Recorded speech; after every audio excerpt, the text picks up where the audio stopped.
What's up everybody, Typical Gamer here, and I'm going to be talking about some very interesting things about the comic that we put together through the rip pieces we found throughout the Mob of the Dead map. To start, I'm now 100% sure that this comic was drawn by none other than Weasel, whose real name is Albert Arlington.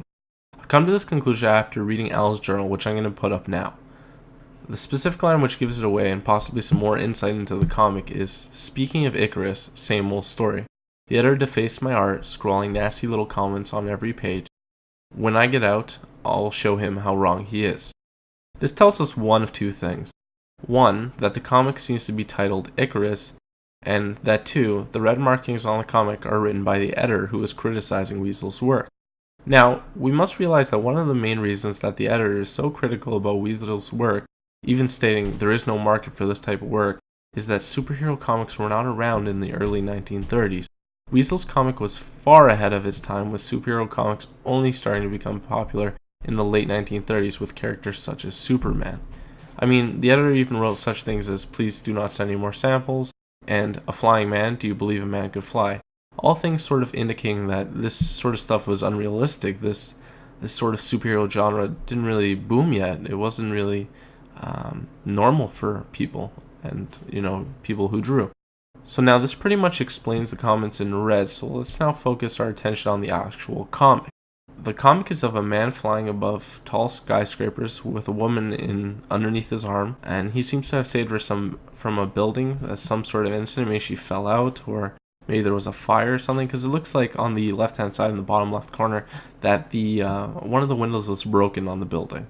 So anyway, let's turn our attention to the details of the superhero. He sports a bright red outfit with a sun on his chest, bright golden hair, might even be a helmet, I'm not sure, a mean jawline, gold wrist plates, and brown boots. This sort of outfit resembles a handful of different types of superheroes, but doesn't really fall in line with the image of Icarus, which the comic is named after. Now, Icarus is, in Greek mythology, the story of a man who tries to escape from Crete, a Greek island, by means of wings that his father constructed from feathers and wax.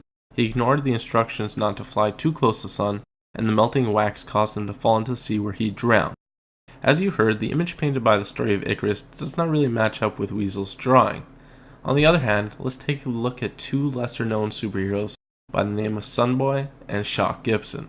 As you can see through the images, Sunboy has a strong resemblance to Weasel's drawing, the main character in Weasel's drawing, the superhero. He wears a bright red spandex, has a bright yellow sun on his chest, and even has blonde hair.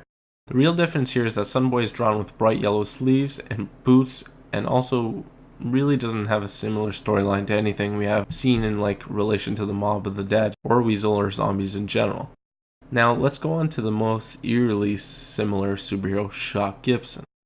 To start, Shock Gibson sports a very similar outfit to that in Weasel's drawing, with a full red bodysuit, golden wrists, and even golden blonde hair. The only major difference in costumes are the sun symbol on the chest and the absence of the brown boots, all of which could have been edited in later if this was like an alpha design or a design before it got published, which it couldn't have been published by Weasel because he died, as you know, in Alcatraz. So the major similarity here is actually the parallels between the storyline of Shock Gibson and the zombie storyline in Mob of the Dead. Let's delve a bit deeper into the Shock Gibson story. Charles Gibson was a wealthy scientist testing if electricity could have a positive impact on people's bodies.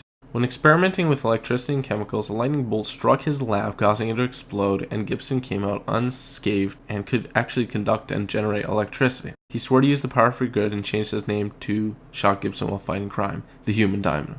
His powers gave him the ability to fire bolts of lightning from his hand and also fly. In Shock Gibson Adventures, he fights a evil villain, I believe he's a scientist, an evil genius called Baron Van Kumpf, who's trying to take over the world with his inventions such as ray guns and large ray machines. He also commands an army of zombies, which you can see how this really does tie into the zombie storyline. One of the Mob of the Dead crew even says something along the lines of, "These hellhounds look like Weasel's drawing," and could it be related to these scenes with the three lions here that we see, which takes place in the Shock Gibson comic? This seems awfully similar to the zombie storyline, and even Baron von Kampf has some strong resemblance to Richtofen, the evil scientist behind creating the zombies and the wonder weapons and stuff like that.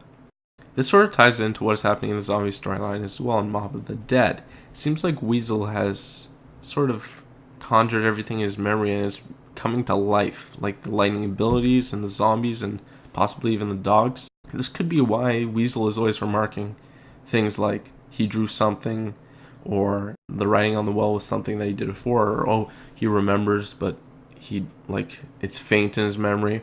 And this sort of thing kind of alludes that Weasel is the big factor in everything, and that's sort of what ties in the achievement Pop Goes the Weasel as well, that if Weasel kills everyone, then he ends the cycle, because as we know, Weasel was killed on top of the roof by the 3 other inmates for the faulty plan, because the plan didn't actually go through, which kind of alludes to more details of the zombie storyline, which I will be creating probably a video trying to decipher that and give my opinion on what the storyline is, because I don't believe that we're in the same storyline as the other zombie maps. Alright guys, so if you liked the video, be sure to leave a like, and please leave a comment with who you think that the comic book character truly resembles. Is it Sunboy, Shock Gibson, or someone that I don't know of? Also be sure to subscribe if you haven't already. I would just like to thank everyone who helped me formulate this theory and all the sources that I used, and if you want to see any of the sources that I used or any of the things I was inspired by, please check the description.